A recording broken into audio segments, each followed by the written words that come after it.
আজ দেখাবো একটি আমি কলিধার পাঞ্জাবি কাটা, যা কাটলে খুব সুন্দর হয়, আমি সেটি দেখাবো।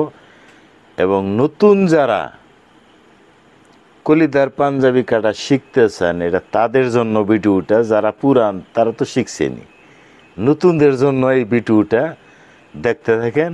এবার আমি একটি পাঞ্জাবি কাটবো। কলিধার পাঞ্জাবিটা 42 লম্বা, 35 সিনা, 18 কান্দি। আমি প্রথমটায় কাপড় নিছি 2.5 গজ, লম্বা হবে 42।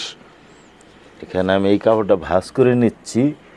কাপড়টা কিন্তু 2 ভাট্টা করে নিছি, যে 42 অর্থাৎ 2 ভাট্টা ডবল।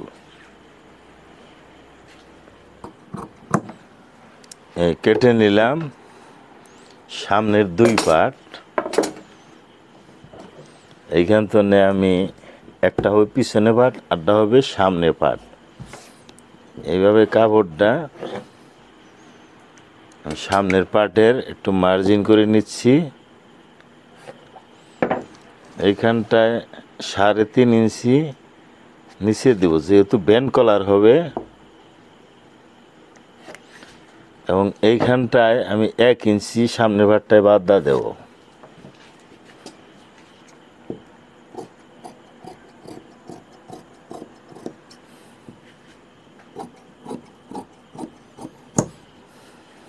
এই আপনার সামনের কাটা হয়ে গেল।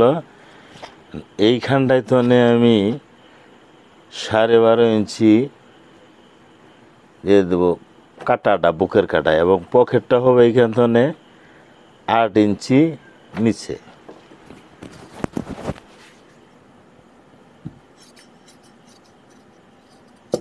এই বুকটা কেটে নিলাম। আমার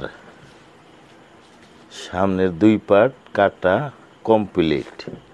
কাপড়টা এইভাবে ভাঁজ করে নিব।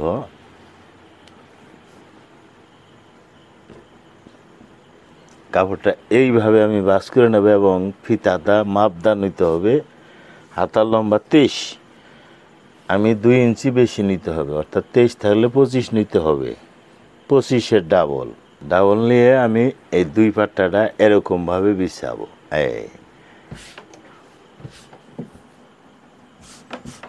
খেয়াল রাখতে হবে নিচের পাট্টাটা যাতে খাটা না হয়। এই যে এইভাবে আমি এইভাবে হাতাটা কাটবো। যেহেতু কলিদার পাঞ্জাবি, সেজন্য মোড়াটা বেশি নেওয়া যাবে না। এখানে 8 ইঞ্চি মোড়া নিলেই হবে, যেহেতু কলি আরও বেড়ে যাবে। এইখান থেকে আমি 1 ইঞ্চি পরিমাণ ঢালু কাটবো কলিদার পাঞ্জাবি। এইখানে শিলের জন্য আমি 1 ইঞ্চি পরিমাণ বাদ দিব। এইখান থেকে লম্বাটা হবে 23।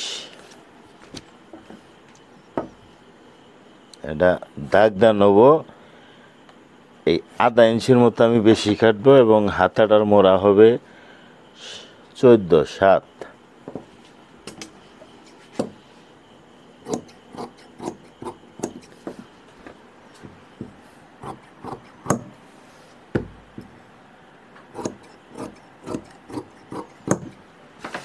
এই আমার হাতা কাটা হয়ে গেল।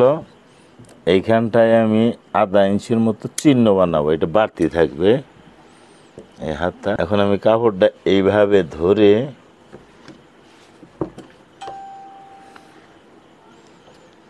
হাতাটা এইখানে ফালে আমি দেখবো কলিটা কতটুকু লম্বা নাগে।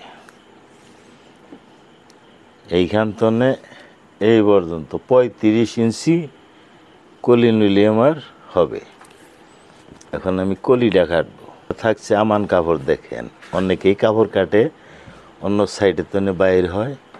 এইভাবে ভাঁজ ডবল করে নেব।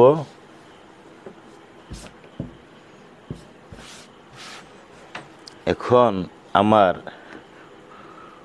সিনা অনুযায়ী অনুকার কলির মাপটা কাটতে হবে। যেহেতু 35 সিনা, 18 দুগুণে 18 দুগুণে 36 হয়ে গেছে। অতএব এই মাথার মধ্যে আমি 3 ইঞ্চি কাটলেই অনেক ডোলা হয়ে যাবে। এবং এই সাইডে থাকতে হবে নিচে 7 ইঞ্চি, সাথে যোগ করলেই হয়ে যাবে ইনশাল্লাহ। খেয়াল রাখবেন এই 35 ইঞ্চি আমি কাপড়টা কেটে নেব। এইভাবে কাপড়টা আমি ভাঁজ করে নেব। এই মাথাটা আমি 3 ইঞ্চি নেব, এই 3। এইখানটায় নেব আমি 7.25,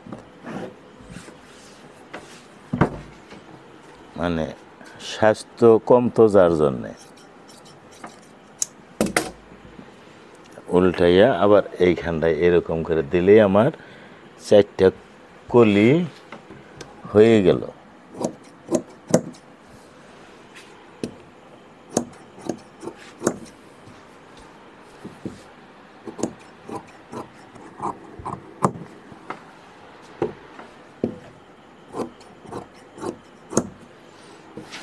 এই আমার কলি হয়ে গেল লম্বা 35,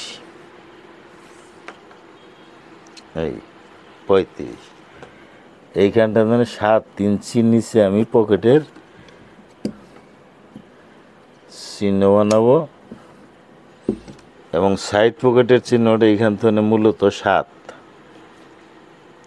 কোনি 7 হলে হবে, 7 জানি টিকে। এইভাবে এই আমার কলি এবং হাতা বডি হয়ে গেছে পাঞ্জাবি। পকেটে বানাতে যাই তাহলে কাপড়টা একটু শর্ট পড়বে, যেহেতু একটু লুজ সাইজ, ফিটিং থাকলে শর্ট পড়তো না। এর জন্যই যে আমার সাইড পকেটের কাপড় নিতে হচ্ছে, যেহেতু একটু লুজ সাইজের পাঞ্জাবি। লুজ যদি কম হয় তাহলে আলাদা কাপড় নিতে হবে না, ওই কাপড় থেকে বের হবে। এই পকেটটা হবে 19 ইঞ্চি।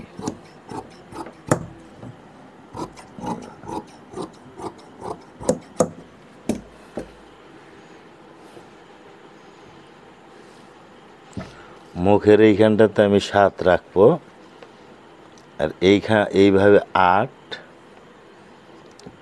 পনি 8 টিকছে, সেলাই বাদে 7 টিকবে। এটা পকেট একটু বড় করে দিতে হয়, যেহেতু বড় মোবাইল লাগে এখন, এর জন্য। এই আমার পাঞ্জাবি। এইভাবে আমি কলিটা কেটে নেব, ছোটো কলি যেটাকে বলা হয়। এই বগলের নিচে যে কলিটা থাকে, এইভাবে কলি কাটবেন। দেখেন একদম সোজা, এই দেখেন,